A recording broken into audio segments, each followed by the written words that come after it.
Diktator Iran mengalami kejatuhan pada pukul 12.30 malam selepas mereka menyembunyikan mangsa pada awal pagi yang mendedahkan apa yang cuba disembunyikan oleh Teheran di sebalik jeriji besi, jauh dari kamera dan ditenggelamkan oleh bunyi serangan. Organisasi Hak Asasi Manusia Iran menyatakan bahawa sekurang-kurangnya 47 tahanan politik telah dihukum mati pada tahun 2026, hampir 3 kali ganda berbanding 16 orang yang direkodkan dalam tempoh yang sama pada tahun 2025. Perang telah dijadikan alasan oleh rejim untuk mempercepatkan hukuman, menekan keluarga, mengehatkan maklumat dan menghalang sebagian mayat daripada diserahkan kepada ahli keluarga. Pihak Komando Iran bertaruh bahawa peluru berpandu di Selat Hormuz, serangan Amerika Syarikat dan ketakutan terhadap krisis ekonomi dunia akan memenuhi seluruh ruang berita. Namun akibatnya mula kelihatan. Sementara Donald Trump mengarahkan serangan baru menekan industri ketenteraan dan berkata bahawa Iran akan dikalahkan tidak lama lagi. Laporan mengenai pelaksanaan hukuman mati secara rahsia kembali menjadi tumpuan perbincangan. Kami memulakan mogok lapar tanpa makan dan minum. Kami membantah hukuman mati itu. Tuntutan kami adalah menolak hukuman mati.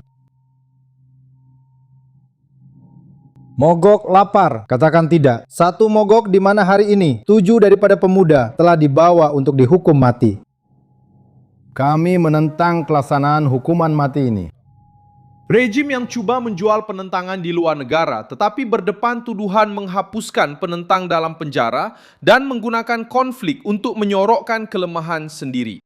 Sekarang dengan angka-angka yang didedahkan, retorik kestabilan kerajaan Iran mula goyah di hadapan rakyatnya sendiri. Pendedahan itu semakin mendapat perhatian pada 15 Julai 2026 apabila CNN menyiarkan laporan daripada keluarga-keluarga Iran dan data daripada Iran Human Rights, sebuah organisasi yang berpusat di Norway.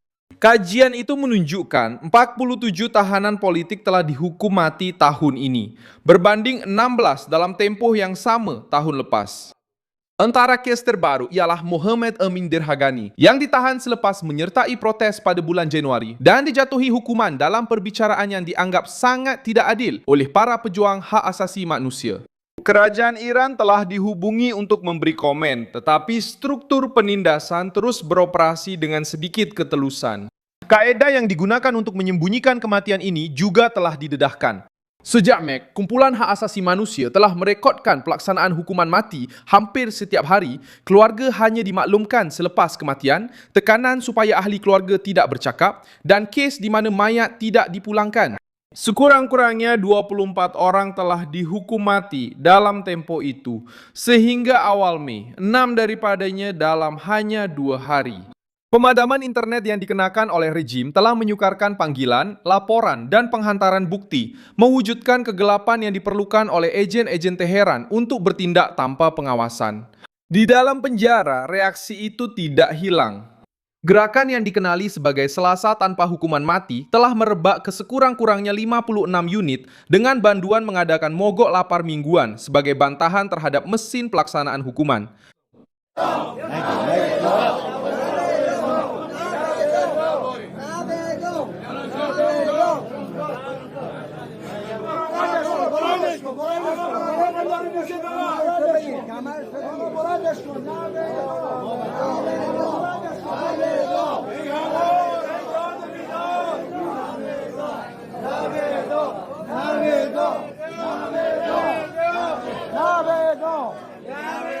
Pada malam 29 Mac 2026, agen anti-rusuhan menyerbu satu bahagian penjara Geser Reza untuk mengeluarkan 6 banduan politik. Yang lain cuba menghalang pemindahan itu. Mereka dibawa ke pengasingan dan dalam beberapa hari berikutnya, pelaksanaan hukuman mati ke atas 6 orang itu diumumkan. Rejim diktator Kuba mengawal maklumat kerana mereka tahu setiap nama yang didedahkan akan memecahkan versi rasmi tentang kenormalan. Donald Trump telah berjanji untuk menyokong rakyat Iran semasa gelombang protes dan kini tuntutan itu kembali semula. Perang berlarutan, ekonomi mengalami kejutan baru dan tahanan politik terus terdedah. Daripada menganggap rejim itu sebagai rakan kongsi yang boleh dipercayai, Donald Trump kembali menggunakan tekanan ketenteraan. Beliau menyatakan di Pennsylvania bahawa Iran akan dikalahkan tidak lama lagi dan terus membuka kemungkinan untuk memperluaskan operasi. Berkembang dan tidak lama lagi kita akan mengalahkan Iran. Mereka akan dikalahkan tidak lama lagi.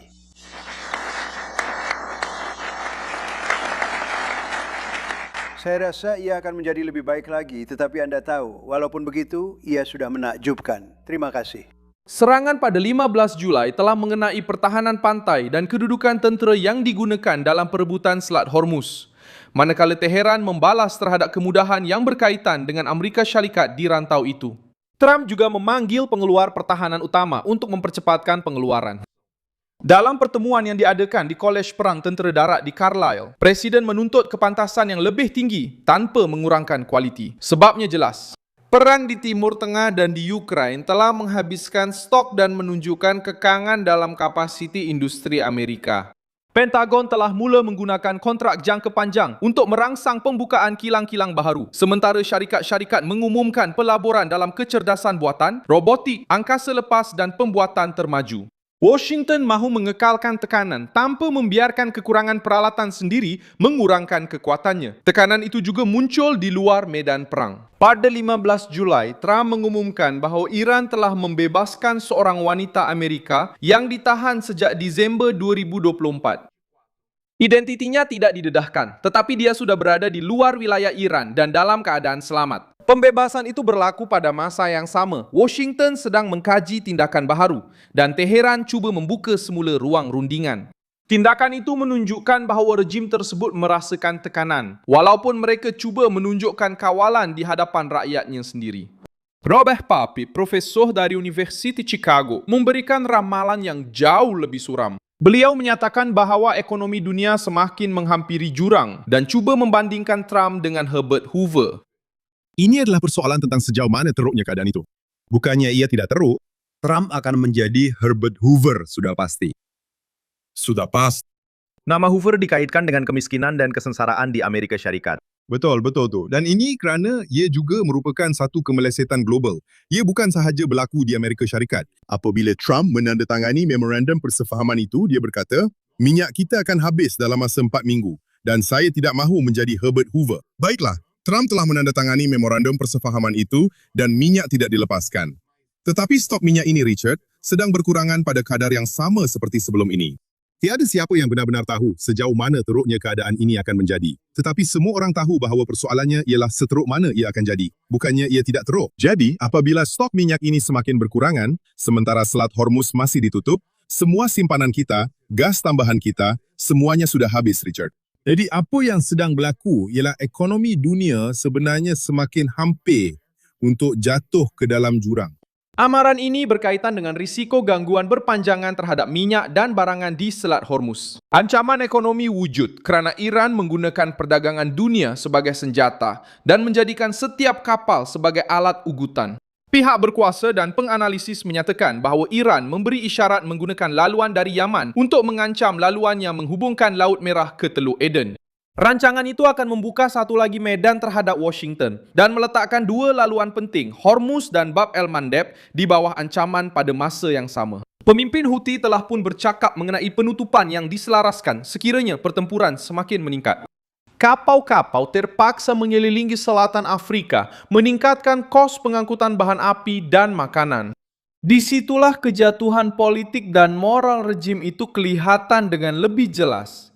Teheran, Kuba menunjukkan kuasa di Teluk, mengancam untuk menutup laluan laut dan melancarkan serangan terhadap pasukan Amerika, tetapi perlu mendiamkan tahanan yang tidak bersenjata untuk mengekalkan kawalan dalam negara sendiri. Penindasan bukanlah perkara yang terpisah daripada peperangan. Ia adalah sebahagian daripada strategi kelangsungan hidup para pemimpin Iran. Semakin besar tekanan terhadap struktur ketenteraan, semakin pantas sistem kehakiman mempercepatkan hukuman dan menganggap penentang sebagai musuh perang.